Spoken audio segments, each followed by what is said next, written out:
Saviez-vous qu'une vague de bière meurtrière a déferlé sur Londres? 8 personnes ont perdu la vie lors d'un événement insolite et tragique.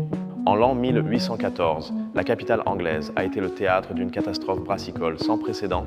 Tout a commencé à la brasserie Meuse Company, avec un gigantesque tonneau de fermentation haut de 20 pieds. Cet énorme récipient, qui contenait plus d'1 million de litres de bière, s'est soudainement rompu. L'explosion a libéré un torrent liquide qui s'est déversé dans les rues, formant un véritable tsunami sombre. La force destructrice de la bière a abattu des murs, inondé des caves et écrasé les fragiles habitations avoisinantes. 8 personnes, dont une mère et sa petite fille, sont décédées noyées ou écrasées par les décombres. Les équipes de secours ont travaillé désespérément au milieu de la boue et de la dévastation, à la recherche de survivants. Les familles touchées ont désespérément cherché justice pour leurs proches et leurs foyers détruits. Cependant, le tribunal a statué que l'incident était un acte de Dieu, un événement imprévisible et incontrôlable.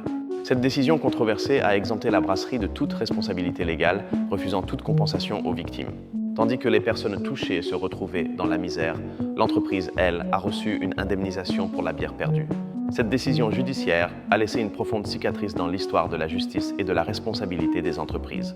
L'inondation de bière de Londres, un événement oublié, reste un rappel cruel de l'impunité. S'agissait-il vraiment d'un acte de Dieu ou d'une évasion de responsabilité face à une grave défaillance industrielle?